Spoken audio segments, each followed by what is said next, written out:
How to enable or disable automatic startup on the Opera CX web browser. Hi everyone, it's Sophia to assist you today. Without any delay, let's jump right in.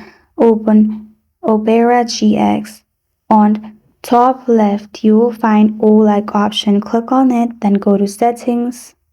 After you're in settings, you will find this kind of screen pop up. In here, simply scroll down. After you scroll down, you will find this kind of screen pop up. Simply run when my computer starts.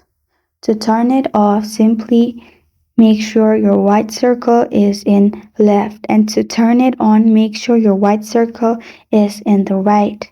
And this is how to enable or disable automatic startup on the Opera CX web browser.